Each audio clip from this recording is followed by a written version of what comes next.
kenapa sesuatu bisa terjadi. Tapi kalau kita tiba-tiba tersenyum, apa sebabnya? Berbuat kebaikan walaupun kecil, kebaikan itu bisa kembali ke kita di masa yang akan datang. Segala sesuatu pasti ada sebab dan akibatnya.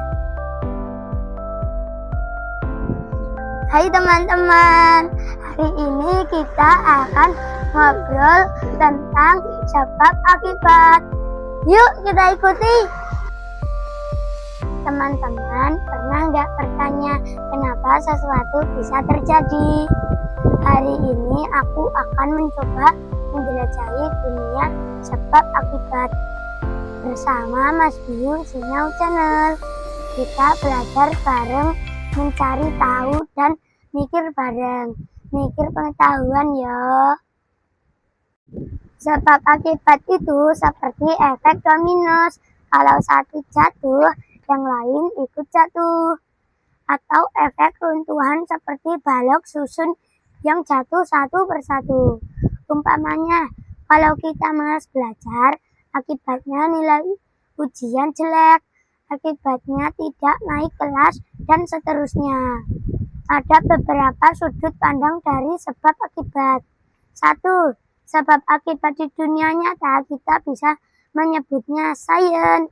Contohnya, jika turun hujan, akibatnya tanah menjadi basah, lalu sungai penuh. Contoh berikutnya, kebanyakan makan gula, akibatnya gigi berlubang.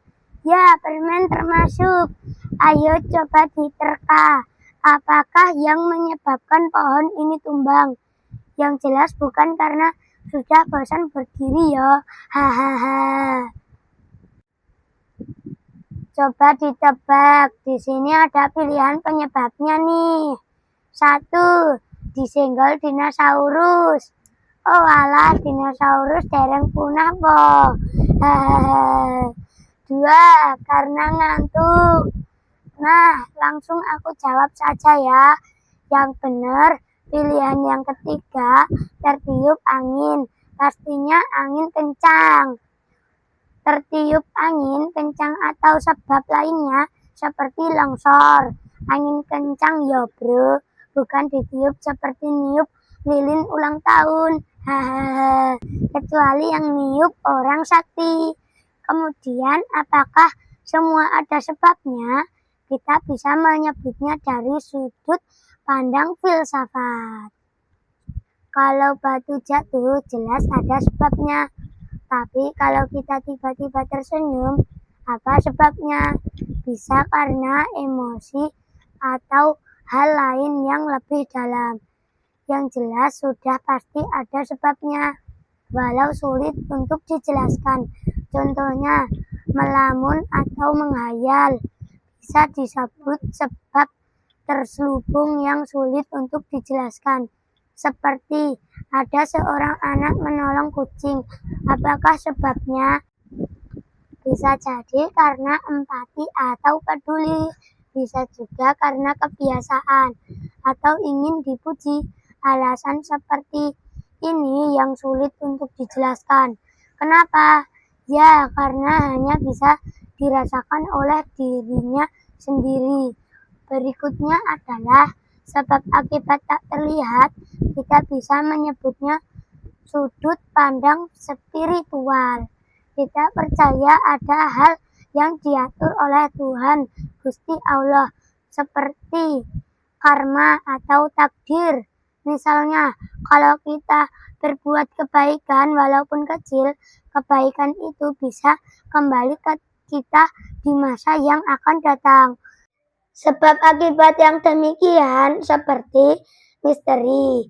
Ada cerita seorang anak membantu temannya. Kemudian suatu hari temannya membantu balik saat ia jatuh. Setiap hal punya akibat. Jadi kalau mau akibat yang baik, lakukan sebab yang baik. Artinya kita harus berpikir sebelum bertindak alias ojo sembrono. Oke, untuk saat ini sekian dulu. Hanya sedikit yang aku tahu. Dan teman-teman bisa menambahkan yang teman-teman ketahui. Kita di sini saling berbagi pengetahuan. Oke teman-teman, juga bisa menuliskan 3 contoh sebab akibat di kolom komentar. Untuk berbagi pengetahuan sebab dan akibat, terima kasih sudah menonton sampai selesai. Semoga bermanfaat. Salam.